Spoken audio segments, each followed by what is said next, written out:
2 Kings 23. Then the king called together all the elders of Judah and Jerusalem.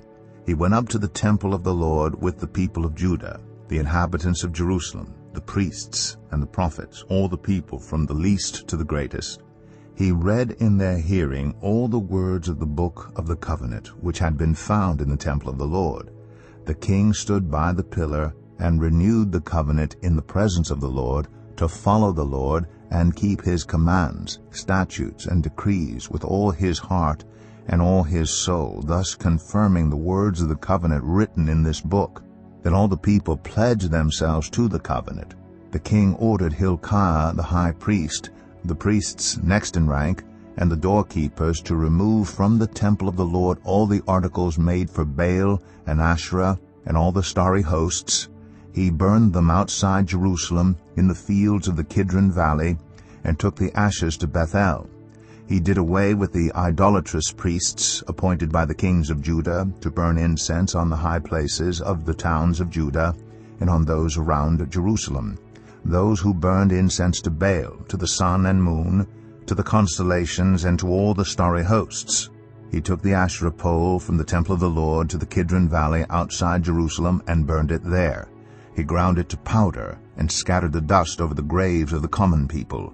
He also tore down the quarters of the male shrine prostitutes that were in the temple of the Lord, the quarters where women did weaving for Asherah. Josiah brought all the priests from the towns of Judah and desecrated the high places, from Geba to Beersheba, where the priests had burned incense. He broke down the gateway at the entrance of the gate of Joshua, the city governor, which was on the left of the city gate. Although the priests of the high places did not serve at the altar of the Lord in Jerusalem, they ate unleavened bread with their fellow priests. He desecrated Topheth, which was in the valley of Ben-Hinnom, so no one could use it to sacrifice their son or daughter in the fire to Molech. He removed from the entrance to the temple of the Lord the horses that the kings of Judah had dedicated to the sun. They were in the court near the room of an official named Nathan-Melech.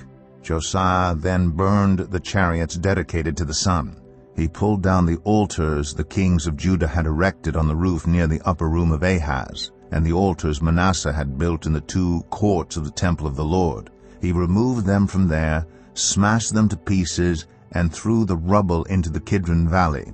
The king also desecrated the high places that were east of Jerusalem, on the south of the hill of corruption, the one Solomon king of Israel had built for Ashtoreth, the vile goddess of the Sidonians, for Chemosh, the vile god of Moab, and for Molech, the detestable god of the people of Ammon.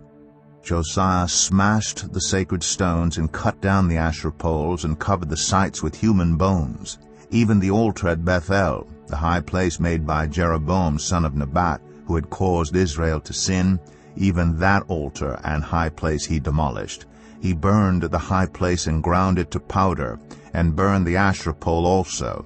Then Josiah looked around, and when he saw the tombs that were there on the hillside, he had the bones removed from them and burned on the altar to defile it, in accordance with the word of the Lord proclaimed by the man of God who foretold these things. The king asked, "What is that tombstone I see?"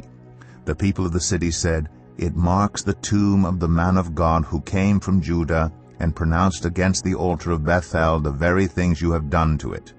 "Leave it alone," he said. "Don't let anyone disturb his bones." So they spared his bones and those of the prophet who had come from Samaria. Just as he had done at Bethel, Josiah removed all the shrines at the high places that the kings of Israel had built in the towns of Samaria and that had aroused the Lord's anger. Josiah slaughtered all the priests of those high places on the altars and burned human bones on them. Then he went back to Jerusalem. The king gave this order to all the people: "Celebrate the Passover to the Lord your God, as it is written in this book of the covenant."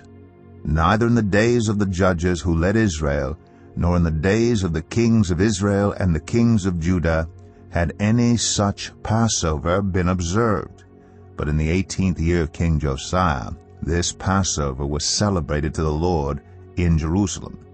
Furthermore, Josiah got rid of the mediums and spiritists, the household gods, the idols, and all the other detestable things seen in Judah and Jerusalem.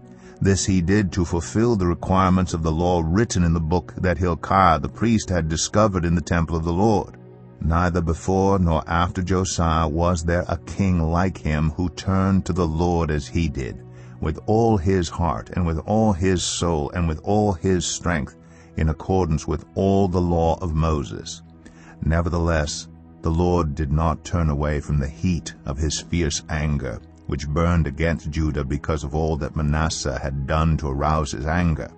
So the Lord said, I will remove Judah also from my presence as I removed Israel, and I will reject Jerusalem, the city I chose, and this temple, about which I said, my name shall be there.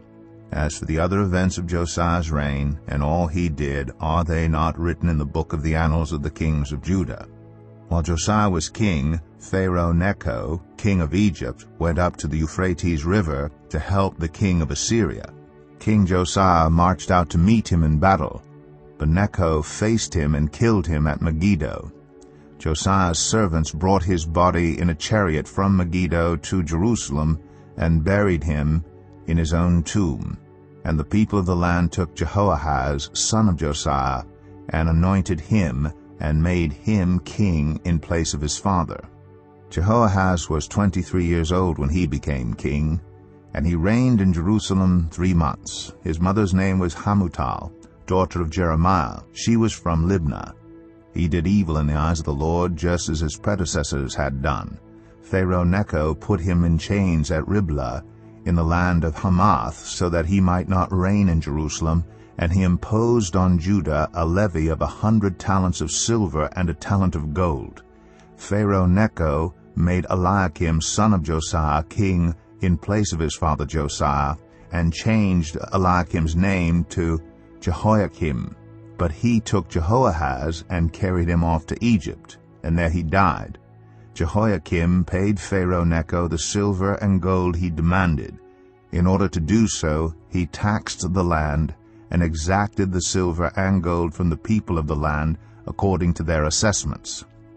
Jehoiakim was 25 years old when he became king, and he reigned in Jerusalem 11 years. His mother's name was Zebidah, daughter of Pedaiah. She was from Rumah, and he did evil in the eyes of the Lord, just as his predecessors had done.